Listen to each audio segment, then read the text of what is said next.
is 7:38. You're watching Daybreak, and it's time for us to make sure that you stay a step ahead of any possible injuries with the Step Ahead Physiotherapy. Whether you're going for a run, hitting the gym, or going to play a sport, one aspect that you cannot forget is your warm-up. Physiotherapist Christine Gibbs explains why it's so important.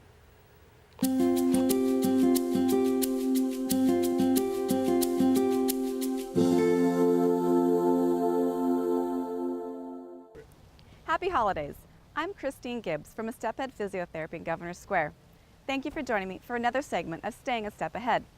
Today, I'd like to talk about one of the well-known components of exercise, but probably also one of the most controversial. As I've said before, you ask 10 people the same question, you will get 11 different answers. The same holds true for warming up prior to exercise. There has been a lot of discussion about what constitutes a proper warm-up and if it's even necessary.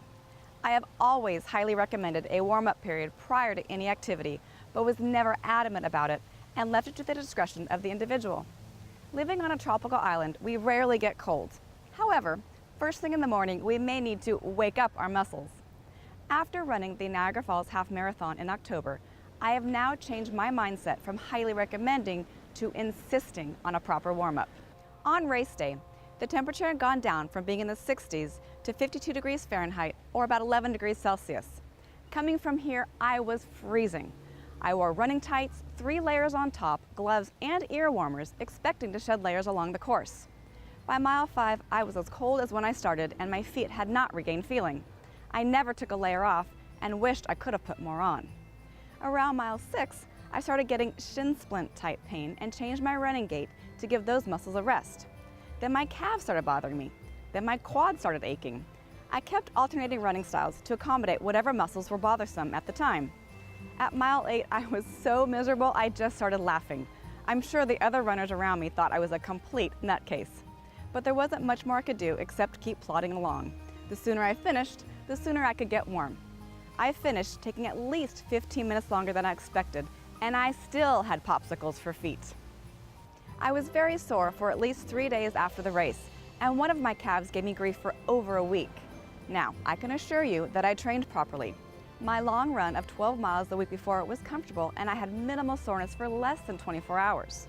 The difference in the state of my body after the half marathon compared to the 12-miler the week before can only be attributed to the fact that my muscles never warmed up and my body had to compensate for this. There are many benefits of warming up. It increases your heart rate and blood circulation. It enhances oxygen uptake. It increases your body temperature, which will improve flexibility and speed up muscle contraction and nerve transmission. It lubricates your joints by promoting synovial fluid production. It initiates glycogen breakdown and increases muscle metabolism, which will delay the onset of fatigue. It mentally prepares you, and I believe it will ultimately help you prevent injury and enhance performance. So, my take-home message from this experience is this: make sure your body is warm and ready for exercise. The best way to achieve this is by doing a lower intensity activity than what you're planning to do. Make sure you start to break a sweat. Come on, let me show you how. To give you some ideas for warming up, start by just walking 5 to 10 minutes. Then incorporate some high marching, maybe even do some knees to your bum. High marching, but get a nice brisk walk going. You need to get that heart pumping. Raise your heart rate. Then maybe do some step-ups. Find a curb, step up. And if you're really coordinated, maybe some jump-ups. Just get that heart rate up. Maybe do some skipping rope. Find a jump rope.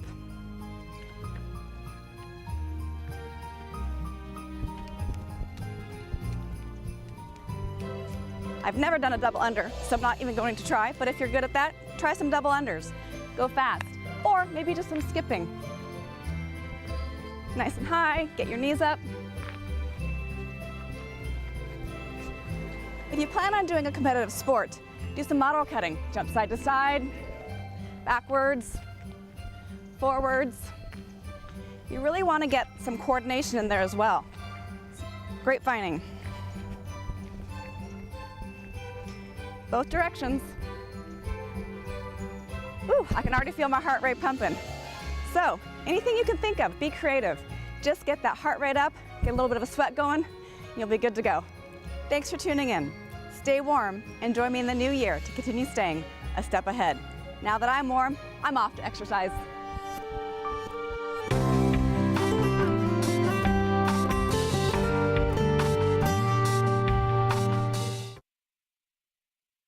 If you'd like to get in contact with Christine or the team at Step Ahead Physiotherapy, you can give them a call, 745-ASAP. That's 2727.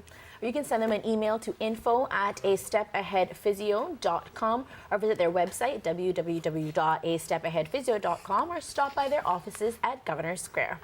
Well, if you want to send a holiday greeting that's personalized, stay with us. We're going to have that right after this break.